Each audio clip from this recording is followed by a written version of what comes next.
आदर्श विद्या मंदिर उच्च माध्यमिक बालोतरा में जितेंद्र गहलोत, कक्षा 10वीं, विषय विज्ञान, भाग 7, इलेक्ट्रॉन लब्धि एंथैल्पी। इसे सामान्यतः इलेक्ट्रॉन बंधुता का भी नाम दिया गया है। गैसीय अवस्था में किसी तत्व के एक उदासीन परमाणु द्वारा एक इलेक्ट्रॉन ग्रहण करने पर ऋणायन का निर्माण होता है, और जिस प्रकार यदि कोई यौगिक इलेक्ट्रॉन ग्रहण करता है तो वो अपने अंदर का कुछ मुक्त ऊर्जा इलेक्ट्रॉन लब्धि एंथैल्पी या इलेक्ट्रॉन बंधुता कहलाती है। इसका मान धनात्मक या ऋणात्मक होता है। ये तत्वों की प्रकृति पर निर्भर होती है। यानी जब भी किसी परमाणु या मुक्त ऊर्जा इलेक्ट्रॉन लब्धि एंथैल्पी एक ही आवर्त में बाएं से दाएं जाने पर परमाणु का आकार छोटा होने के कारण एवं प्रभावी नाभिक के आवेश का मान बढ़ने के कारण इलेक्ट्रॉन लब्धि एंथैल्पी का मान भी बढ़ता है। अर्थात एक ही वर्ग में ऊपर से नीचे जाने पर परमाणु आकार में अनियमितता पाई जाती है। अर्थात हम ये कह सकते हैं कि उदासीन परमाणु जब इलेक्ट्रॉन ग्रहण करता है तो उस समय वह कुछ ऊर्जा मुक्त करता है, और उस मुक्त ऊर्जा को ही इलेक्ट्रॉन लब्धि एंथैल्पी कहते हैं। आवर्त में बाएं से दाएं जाने पर आकार छोटा होने के कारण इलेक्ट्रॉन लब्धि एंथैल्पी का मान बढ़ता है, पर ऊपर से नीचे जाने में एक अनियमितता या अनिश्चितता पाई जाती है।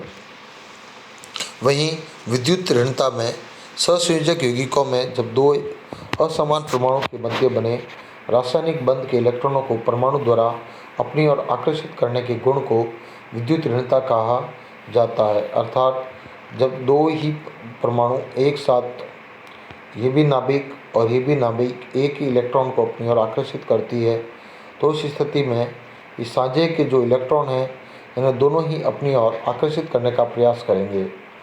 तो उस समय उस बंध को, इलेक्ट्रॉन को परमाणु द्वारा अपनी ओर आकर्षित करने की जो गुण होगा, उसी गुण को विद्युत ऋणता कहा जाता है। तत्वों की ये सापेक्ष प्रवृत्ति होती है कि एक ही आवर्त में बाएं से दाएं जाने पर परमाणु का आकार छोटा होने के कारण विद्युत ऋणता बढ़ती है। वहीं एक ही वर्ग में ऊपर से नीचे जाने पर परमाणु आकार बढ़ता है, जिससे विद्युत ऋणता का मान घटता है। वहीं सर्वाधिक विद्युत ऋणी तत्व के नाम से फ्लोरीन को जाना जाता है। संयोजकताएं किसी तत्व के बाह्यतम कोश में उपस्थित इलेक्ट्रॉन की संख्या उस तत्व की संयोजकता का निर्धारण करती है। इस गुण को तत्वों के इलेक्ट्रॉनिक विन्यास द्वारा भी स्पष्ट किया गया।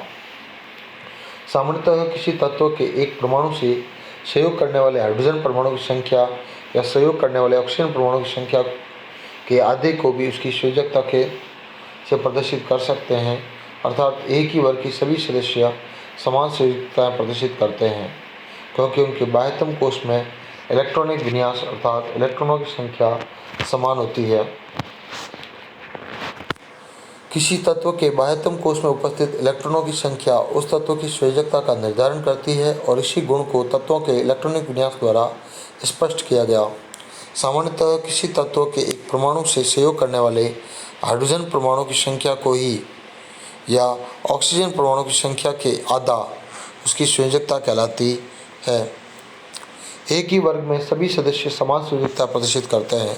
अर्थात S1 का पहला वर्ग, जब पहले वर्ग की बात करेंगे तो उनकी संयोजकताएं +1, दूसरे की +2, वहीं P ब्लॉक के पहले की +3, और इस प्रकार भी सभी अपने आप में अपनी अपनी संयोजकताएं प्रदर्शित करते हैं।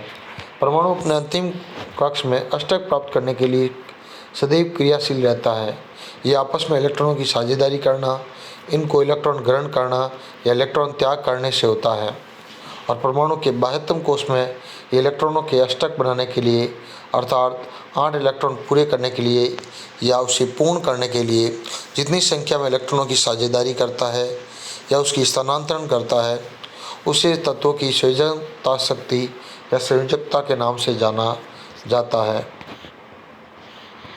S ब्लॉक अर्थात वर्ग 1 व 2 के सदस्यों के बाह्यतम कोश में 1 अर्थात 2 इलेक्ट्रॉन होते हैं, अतः इनकी संयोजकताएं भी 1 व 2 होती है।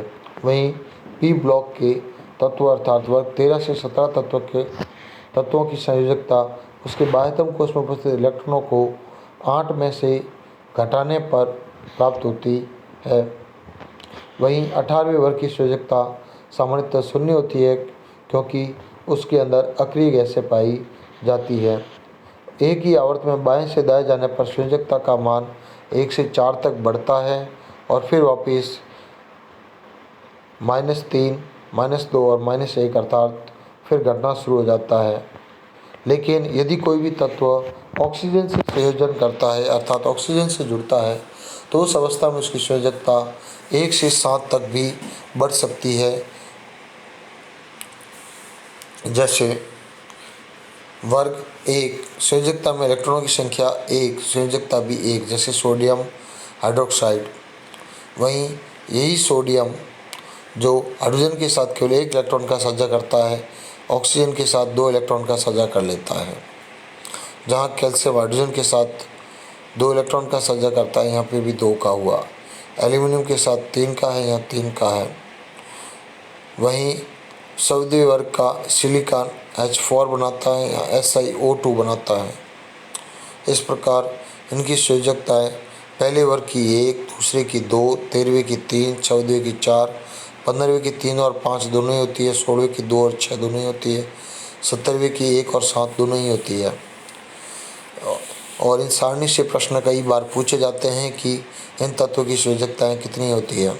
इसके अलावा डी ब्लॉक अर्थात लैंथेनाइड व एक्टिनाइड तत्व एक से अधिक संयोजकता प्रदर्शित करते हैं, इसलिए इन्हें परिवर्ती संयोजकता कहते हैं। इस वर्ग के तत्वों का एक विशेष लक्षण ये भी होता है कि अब संयोजकता के स्थान पर ऑक्सीकरण अवस्था का प्रयोग होने लगा है।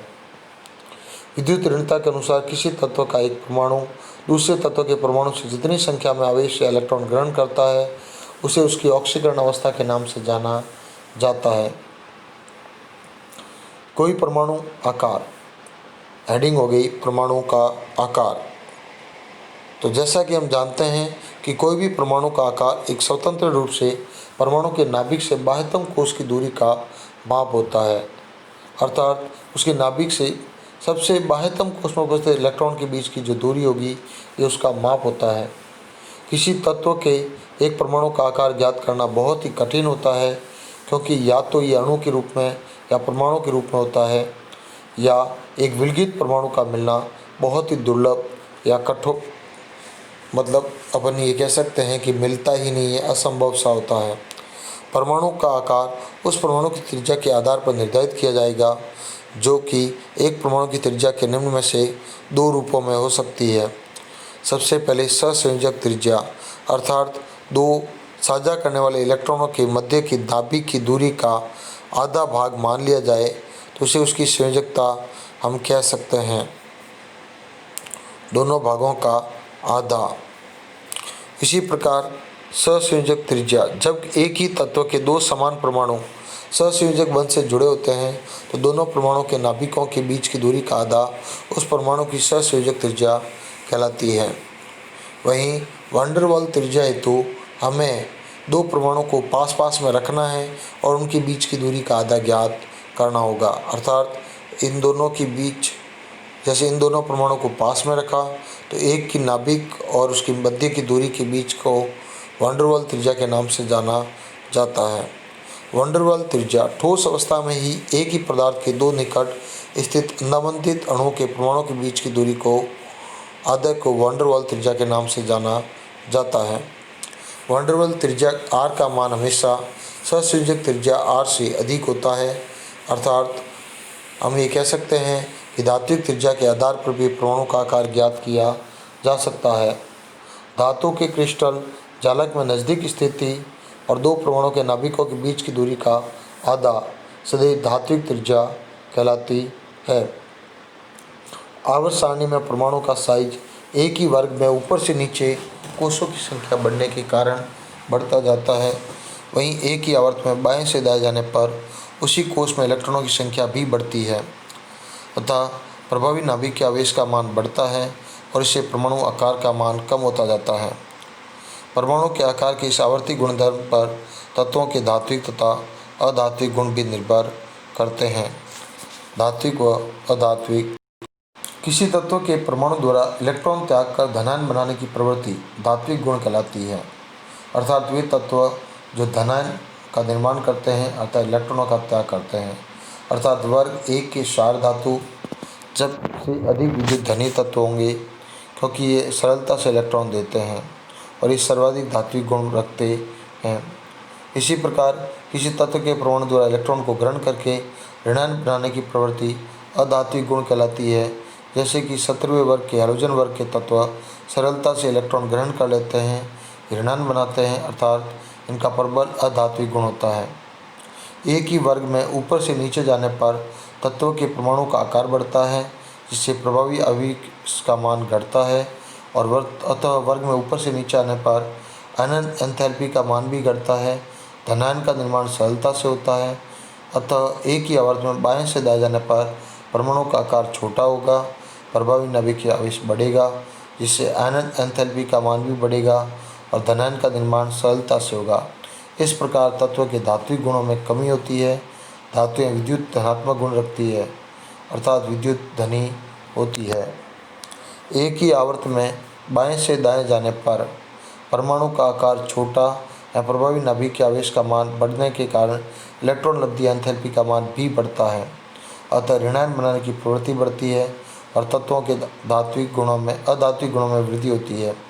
एक ही वर्ग में ऊपर से नीचे जाने पर इलेक्ट्रॉन लब्धि के एंथैल्पी में कमी भी आती है, अतः अधात्विक गुणों में कमी होगी। इसी कारण आवर्त सारणी के बाएं भाग के तत्व धात्विक गुणों से समृद्ध होते हैं। जैसे जैसे दाहिनी ओर बढ़ेंगे हम धात्विक गुणों में कमी आएगी और अधात्विक गुणों में वृद्धि होगी, अर्थात इस तरफ जाने पर धातु गुण जो धातु का जो गुण है धातु ये गुण तो होगा कम और अधातु का जो गुण है वो बढ़ता है, अर्थात उसमें वृद्धि होती है। अधातुएं विद्युत ऋणात्मक होती है, अर्थात विद्युत ऋणी गुण रखती है। आवर्त सारणी में तत्वों के आवर्ती गुणधर्म आवर्त सारणी में एक विशेष प्रकार की धातु व धातु को पृथक करने वाली एक टेढ़ी मेढ़ी रेखा होती है, जिसके समीप स्थित तत्व दोनों ही प्रकार के गुणधर्म प्रदर्शित करते हैं। इन तत्वों को उपधातु कहा जाता है। इस रेखा पर आने वाले ये धातु उपधातु इनमें boron, silicon, germanium, arsenic, tellurium, antimony, polonium आदि ये सामान्यतः धातुओं के ऑक्साइड क्षारकीय वही अधातुओं के ऑक्साइड अम्लीय गुणधर्म प्रदर्शित करते हैं। यदि किसी परमाणु में इलेक्ट्रॉनों की संख्या 8 है और प्रोटॉनों की संख्या भी 8 है, तब उसकी परमाणु संख्या क्या होगी? हमने पढ़ा है कि परमाणु संख्या इलेक्ट्रॉनों की संख्या और प्रोटॉनों की संख्या बराबर होती है, अर्थात उसकी परमाणु संख्या 8 होगी। परमाणु का आवेश क्या होगा? तो इलेक्ट्रॉन और प्रोटॉन बराबर है, अतः ये विद्युत रूप से उदासीन होगा, अर्थात इसका आवेश शून्य होता है। ऑक्सीजन और सल्फर के परमाणु की द्रव्यमान संख्या हमेशा प्रोटॉन प्लस न्यूट्रॉन का योग होता है, अतः 8 + 8 = 16। सल्फर का 16 + 16 = 32। समस्थानिक और समभारिक में के किसी एक युग्मक का इलेक्ट्रॉनिक विन्यास लिखेंगे तो देखेंगे कि समस्थानिक 6-12 का इलेक्ट्रॉनिक विन्यास भी 2-4 होता है और वहीं 6-14 का भी इलेक्ट्रॉनिक विन्यास 2-4 ही होता है। वहीं समस्थानिक के इलेक्ट्रॉनिक विन्यास में 20 कैल्शियम 20-40 का इलेक्ट्रॉनिक विन्यास 2-8-8-2, वहीं आर्गन का 2-8-8 होता है। अतः समभारिक के इलेक्ट्रॉनिक विन्यास भिन्न भिन्न होते हैं और समस्थानिकों के इलेक्ट्रॉनिक विन्यास समान होते हैं। मैं जितेंद्र गहलोत, धन्यवाद।